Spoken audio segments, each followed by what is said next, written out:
এ তো আব্দুল বারী রে, সে তো খুব ভালো ছেলে, সে তো দোয়াও শিখে, সে তো ভালো কথা বলে। এসো শিখি আব্দুল বারীর সাথে।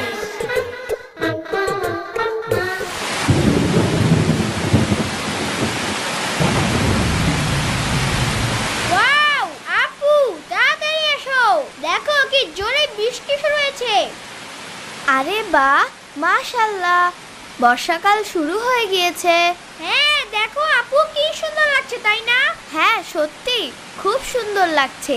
কাল থেকে আমি আমার ছাতা ব্যবহার করব। হ্যাঁ, আমিও আমার ছোট নতুন ছাতা নিয়ে যাব।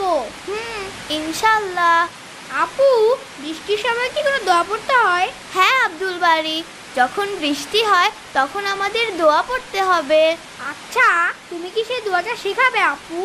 হ্যাঁ অবশ্যই, যখন বৃষ্টি হয় তখন আল্লাহুম্মা সাইয়্যিবান নাফিয়া পড়তে হবে। আবার বলো না আপু, আমি ধরি তোমার সাথে। ঠিক আছে, আল্লাহুম্মা আল্লাহুম্মা সাইয়্যিবান সাইয়্যিবান নাফিয়া। নাফিয়া। এখন আমি একা পড়ছি আপু। হ্যাঁ হ্যাঁ অবশ্যই পড়ো। আল্লাহুম্মা সাইয়্যিবান নাফিয়া। দেখেছো আপু, এই দোয়াটা আমি একবারই মুখস্থ করে ফেলেছি। হ্যাঁ, দোয়াটাই তো খুব ছোট। তাতে কি হয়েছে, আমি মুখস্থ তো করে নিয়েছি না, এর অর্থও তো ছোট হবে তাই না? হ্যাঁ, এর অর্থ হলো, হে আল্লাহ, তুমি আমাদের উপকারী ও স্বচ্ছ বৃষ্টি দান করো।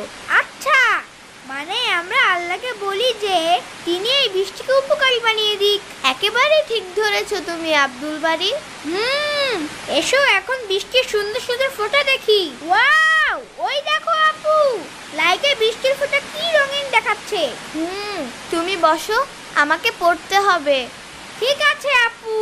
আল্লাহুম্মা সাইয়্যিবান নাফিয়া, আল্লাহুম্মা সাইয়্যিবান নাফিয়া। বারী রে, সে তো খুব ভালো ছেলে, সে তো